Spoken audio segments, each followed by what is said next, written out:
Fala galerinha, mais ou menos, tudo belezinha com vocês? Esse é mais um episódio da série Cuca, Curiosidades Canabólicas.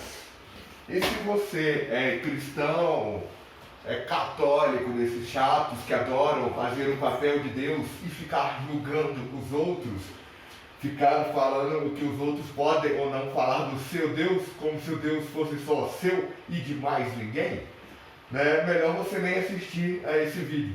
Melhor já passar para outro vídeo aqui do canal ou até passar para outro canal, não tem problema.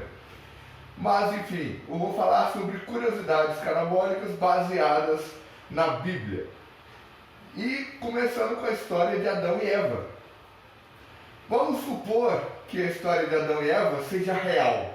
Vamos supor que seja realidade. O que aconteceu? Adão e Eva foram criados, ambos já adultos. Ou seja, eles não foram bebês, não foram crianças. Né? E tipo, Jesus Cristo foi um bebê, Jesus Cristo foi uma criança. Né? E por não ter sido nem bebê, nem criança, já ter sido criados adultos, ou seja, não terem sido paridos, Adão e Eva não tinham umbigos. Porque o umbigo nada mais é do que uma cicatriz do nascimento.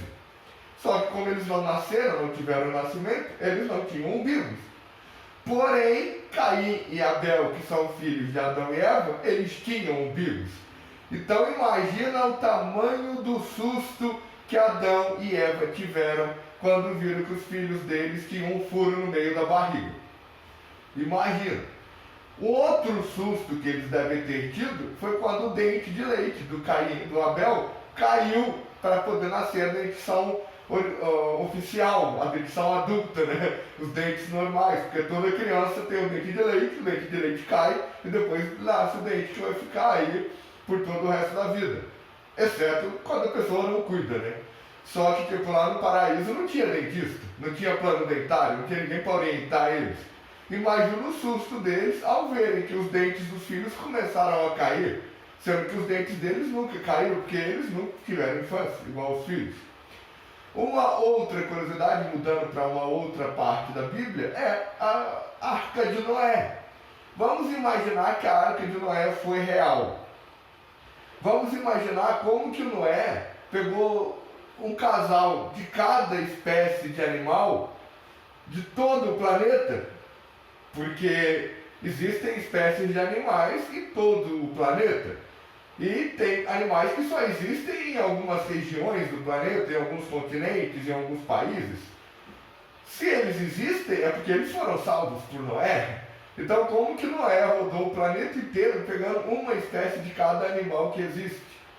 Uma outra curiosidade, como que Noé alimentou o leão e a leoa? E impediu que o leão e a leoa comessem a zebrinha, o antílope, o veado, os animais que eles estão acostumados a comer. Como que eles não foram eles mesmos, né, o Noé e a família deles, devorados pelo leão? Um leão faminto, uma leoa faminta, um tigre faminto, uma tigresa faminta, um urso faminto, uma ursa faminta. Como que eles arrumaram comida para essa bicharada toda? Isso daí é uma curiosidade muito interessante, né? E uma outra curiosidade, isso que fala na Bíblia, inclusive, né? Que Deus falou para Noé que Deus se arrependeu de ter criado a humanidade. Mas espera, Deus é onisciente. O que é ser onisciente? Onisciência é ter ciência sobre tudo. É ter uma consciência além do tempo, além do passado, além do presente, além do futuro. Ou seja, muito antes de criar a humanidade, muito antes de criar o planeta, mas como estamos falando de humanidade, muito antes de criar o ser humano, Deus já tinha a ciência, já tinha a consciência de todos os seres humanos que iriam existir, quando cada um dos seres humanos iria nascer, como cada um dos seres humanos iriam morrer, e tudo que cada um dos seres humanos iria pensar, falar e fazer ao longo de sua existência. Porque isso é ter onisciência, isso é ser onisciente. E uma vez que você é onisciente, você não se arrepende, porque você já sabe com antecedência, você está além do tempo. Então, como se Deus ia se arrepender se ele sabia já o que ia acontecer antes dele fazer, antes dele criar? Qual que é o sentido disso? Será que Deus não é tão onisciente assim? E tipo, Deus disse que criou, se arrependeu da humanidade porque a humanidade se corrompeu, menos Noé. Noé e a família dele, aliás, Noé foi o único ser humano que não se corrompeu. A família dele entrou por nepotismo nessa parada, né? Porque ele fez o trampo de Deus, criar na arca e tudo mais, e aí ele pode salvar a família dele. Ou seja, Deus tem preferidos, Deus tem preferências. Agora eu penso, se você que é pai, você que é mãe, que está assistindo esse vídeo, e até você que não é pai, não é mãe, mas com o mínimo de lógica, o mínimo de conhecimento que você tem, um pai e uma mãe escolheriam um filho favorito?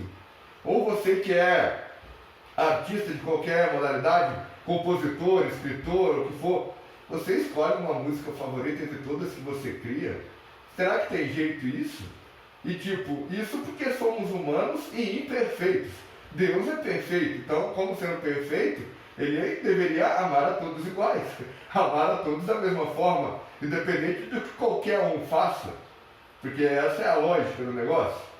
Agora, se romper essa lógica, aí tudo bem, aí é outra história, né? Uma outra curiosidade também nessa história é Deus escolhendo lados. Eu não lembro qual passagem que é exatamente, mas fala que tem um exército lá, e aí um dos comandantes do exército, dos generais, sei lá, os caras de alta patente lá, levanta uma espada em nome de Deus e não sei o que e tal, e aí o exército dele vai vencer na batalha. Só que ele fica cansado, aí o exército dele começa a perder a batalha.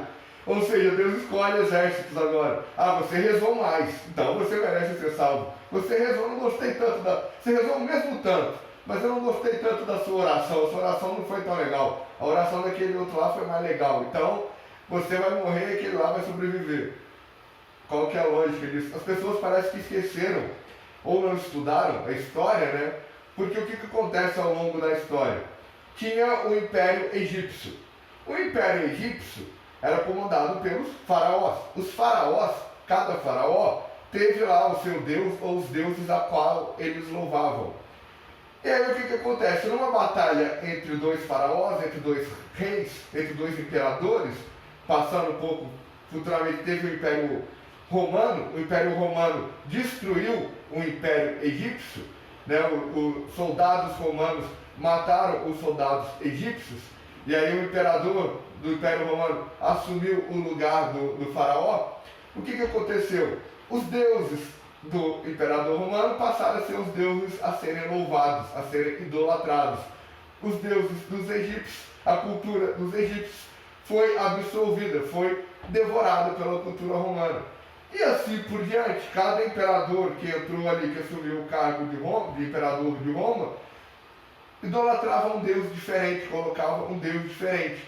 E a cada batalha, cada império que caía, a cada reinado que caía junto com ele os deuses que eles acreditavam, né? Então, assim, as pessoas parecem que esquecem de estudar isso, que o Deus que existe é o Deus do exército que vence a batalha.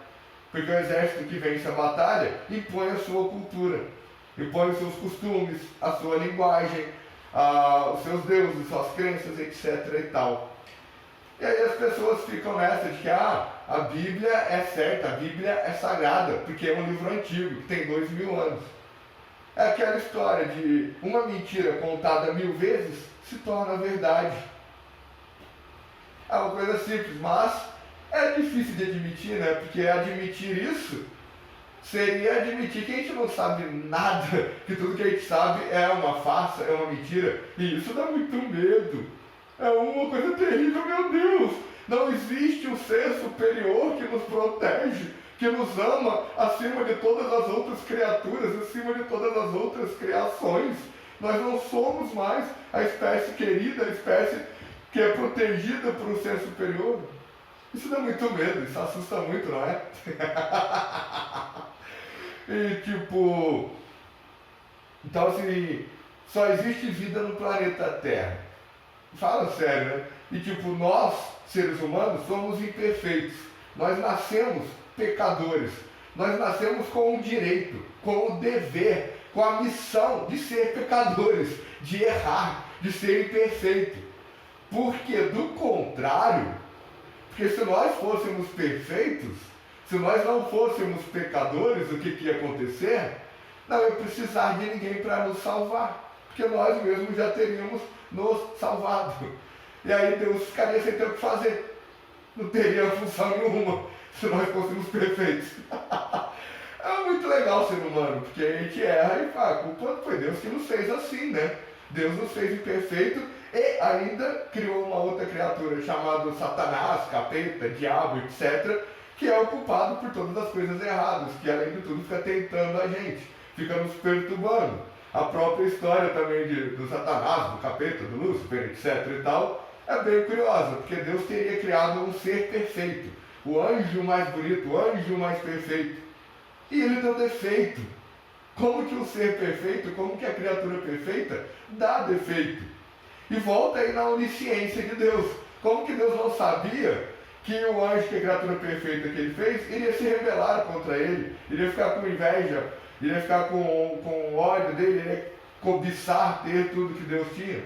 Mas espera aí, se era perfeito, como que tinha esses sentimentos imperfeitos? Porque cobiça, ira, ganância, inveja são sentimentos imperfeitos. Nós estamos aqui na Terra, ou encarnados, seja aqui na Terra ou qualquer outro planeta, nós estamos em vida justamente para aprender a nos afastarmos desses sentimentos, a aprender a não ter esses sentimentos imperfeitos, a aprender a sermos bons, a sermos perfeitos, a não termos cobiça, ganância, ira, ódio, inveja, coisas negativas, coisas ruins. Nós estamos aqui para aprender a não ter isso. E o ser perfeito ia ter isso. A criatura perfeita, o portador da luz, que Lúcifer, em latim, que era a linguagem oficial da época, significa portador da luz. Então, assim, o ser perfeito iria ter esses sentimentos imperfeitos, a onisciência de Deus iria falhar, Deus não ia ter a onisciência de falar, opa, não sabia que isso ia acontecer, não sabia que ele ia se rebelar contra mim? E aí, qual seria o nosso pecado nessa história da Bíblia? Por que nós nascemos imperfeitos? Se Deus morreu, se Jesus, que foi o Filho de Deus, que foi o enviado de Deus para limpar os nossos pecados, há 2000 anos atrás, durante o Império Romano, se Jesus veio e se sacrificou para nos limpar do pecado, por que nós nascemos pecadores ainda? Por que nós ainda nascemos com o pecado? Qual é o nosso pecado? Será que nós caímos junto com Lúcifer? O nosso pecado foi seguir Lúcifer e cair na terra junto com ele? Por isso que a gente nasce imperfeito? Que coisa terrível de se falar! Que blasfêmia, que heresia! Meu Deus, que coisa horrível de se falar! Isso é um absurdo gigante! E nós não podemos falar esse tipo de absurdo, não é verdade? Então, essas são as curiosidades carnavólicas bíblicas que eu lembro no momento para fazer esse vídeo. Vou encerrar por aqui, porque já fiz blasfêmia demais, já fiz heresia demais, já cometi pecado demais. Se tem algum cristão ou católico assistindo esse vídeo, já está querendo me exorcizar, já está querendo me matar em nome de Deus, mesmo que o primeiro mandamento de Deus seja não matar, e Deus tenha ensinado a amar ao próximo, independente de quem seja o próximo, independente de como seja o próximo. Mas aí, né, seguir isso ou não, vai da cabeça de cada um. Quem sou eu para julgar as atitudes dos outros? Eu não julgo a atitude de ninguém. Paz para todos, fui!